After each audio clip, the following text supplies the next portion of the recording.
A massive, massive edition of EFL TV this week, all thanks to Ferntree, Gully, Holden, because it's the final round of the home and away season in Divisions 2, 3 and 4. And there's so many mouth-watering games to look forward to and review. And help me do that, as always, is Peter Frosty Baird. Hello, Frosty. G'day, Ben. Fantastic to be here.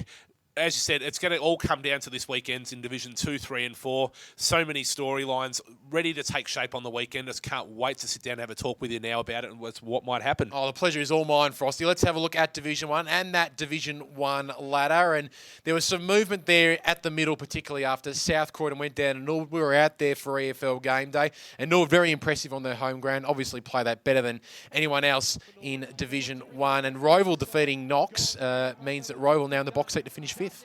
Possibly, Ben. They've come up against two teams that have beaten them the first time they've played them in the rest of the year, though. You look at ladder positions, you'd think Roval should win both those games, but they've met already.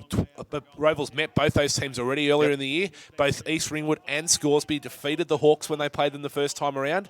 Maybe not all over yet for the Bulldogs. Well, we'll watch this space with plenty of interest, no doubt about that one. Of course, the big game between Baldwin and Noble Park.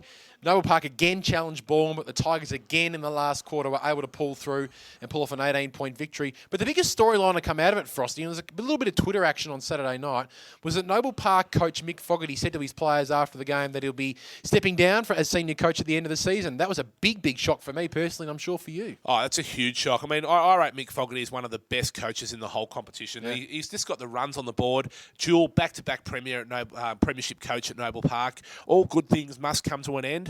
You can't begrudge a guy like Mick Fogarty wanting to take a break from football if that's what he's got on his agenda. We'd have to wait and see them. But yeah, that definitely caught me by surprise. And just a quick one, Norwood play Vermont this weekend. We obviously saw Norwood last weekend. Vermont very impressive. Did what they had to do against East Burwood. At Mullen Reserve, Norwood a chance against the Eagles? A big chance. I heard on the whisper on the weekend that Norwood hadn't actually lost to Vermont out there at Mullen Reserve, but that's not quite the case. I went back and checked the history books. As you would. But no, Vermont have had victories out there against the Norsemen, but Norwood, they are so much a better team out there at Mullen Reserve. So Norwood are a very, very big chance. Vermont, I'm not yet convinced about the Eagles. They've done very well this year. I reckon the Norsemen are a big, big show of claiming that double chance. Let's have a look at the Division 2 ladder, Frosty, and it wasn't a very intriguing round, I suppose you could say, of Division 2 matches last weekend. They all went to script in the end. But it's an interesting round upcoming because the top 4 all play each other. We see North Ringwood up against Montrose and Mooroolbark hosting Croydon. 3rd versus 1st and 2nd versus 4th. A good opportunity for all 4 sides to test themselves before they hit the big time. It is, and as you said, the final start a week early in Division 2 this week, so the top 4 all coming up against each other. They'll play each other again the week after, so a real chance just to fine-tune that game plan leading into the Choose Tap finals. Well, yeah, we've been talking plenty about that top 4 for a long time, Frosty, and we have been talking about the bottom 2 as we have a look at that Division 2 ladder again and look towards the bottom. We've been talking about Donvale and Upper Ferntree Gully as the 2 favourites to go down to Division 3 next year. But it almost might be a bottom 3 because the Waverley Blues have somehow got themselves into that territory. They found themselves in a situation they don't really want to be in at the moment. I reckon a few grey hairs might have crept into that head of Brett Davidson since the weekend. Yes. They come up against Donvale this weekend, the Waverley Blues, and Donvale were very competitive last week against North Ringwood on the weekend, and they probably surprised people with just how competitive they were. If Donvale happen to knock off the Waverley Blues, all eyes are going to turn to the big game out at Kings Park, where Upper Ferntree Gully play Bayswater. And you rate Upper Gully in this game? Upper Gully are definitely a chance at Kings Park. They're so much a better team on their home ground. They love to be able to slow the game down out there. It is a heavy track, we know that. I'm not so sure how Bayswater will cope though with that coming from that pristine service at Bayswater Oval. Upper Gully are definitely a chance, so I reckon there might be a few worries for the Waverley Blues. They might just be looking very closely at that result if they fall behind Donvale. Let's have a look at the Division 3 ladder, and Frosty, it's so tight across the whole ladder that we're going to talk about the whole ladder here.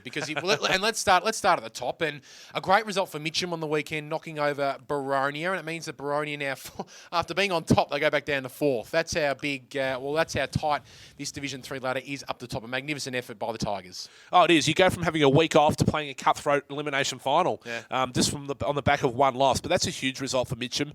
It really sets their opportunity up to play in a final with a double chance, and that's really what they need to do to try and and secure that premiership, which is, we all know, it's the longest premiership drought in the Eastern Football League. They'll be looking so desperately to try and break that this year. Most certainly am, and we'll talk about the Mitcham-Doncaster game a little bit later on in the agenda, but let's have a look at the middle of the Division 3 ladder, and some amazing results on the weekend have really thrown a cat amongst the pigeons here in the middle of Division 3 ladder, and the big one was Templestowe knocking over the Basin. Templestowe kicked 10 goals to 4 in the final term to knock over the Basin, and with Heathmont defeating Ringwood by 1 point, it's almost, again, a three-way race for that fifth spot. Well, look, it's almost Groundhog Day. We rewind back to the same situation this time last year where we had 3 teams battling for one spot.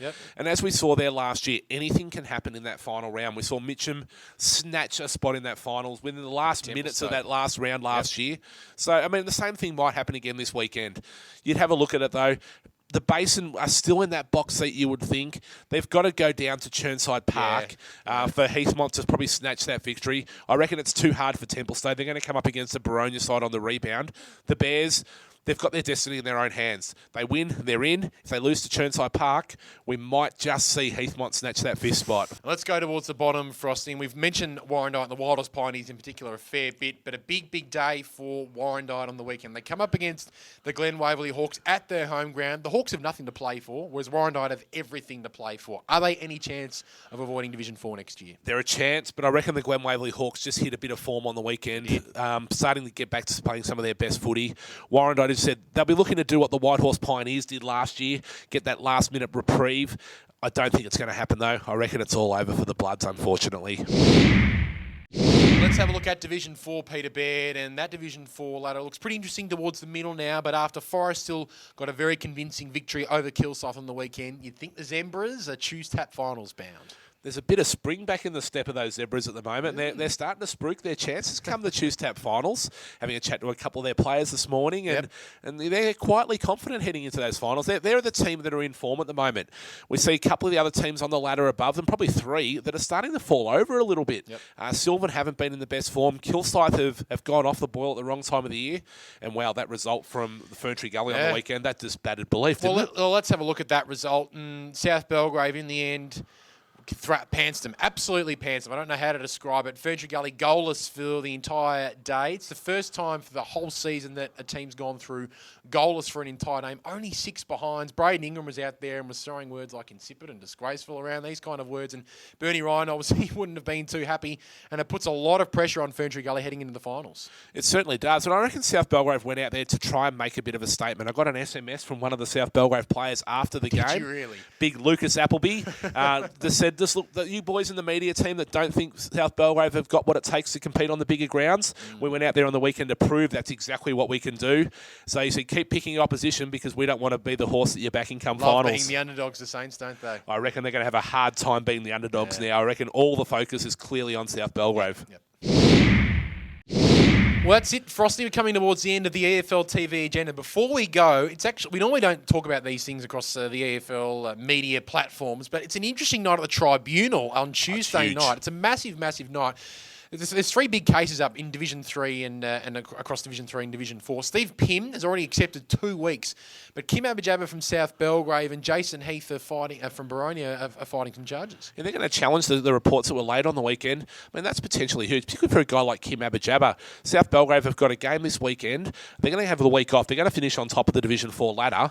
So potentially, if he missed 2 weeks, he could come back for a grand final. If his challenge isn't successful and the Tribunal decide to give him an extra week, he might be sitting out for the rest of 2013. Yeah, he might be sitting out for the rest of 2013. So that result will obviously be up on Wednesday night here at EFL.org.au. Now, the radio game, you mentioned Steve Pym just before. He's not going to be out there, but the rest of his Mitcham Tigers will be on Saturday as we head to Walker Park, the MCG of the EFL, for Mitcham and Doncaster. Huge clash. It's the first chance we get to have a look at the Mitcham Tigers this year in a radio game. What better time to do it? They're hitting form. They knocked off Baronia last week. Spotlight's firmly on them. It's going to be a fantastic game between 2 genuine contenders for that Division 3 flag. Looking forward to getting the chompers around a Bobby Burger and, of course, seeing the G-Mac do his best around Walker Park. Frosty, thanks for your time today and looking forward to what should be a massive round of EFL action. It's going to be an absolute ripper. What a fantastic way to finish off the 2013 home and away seasons for Divisions 2, 3 and 4. And we'll see you next week here on the EFL TV Agenda.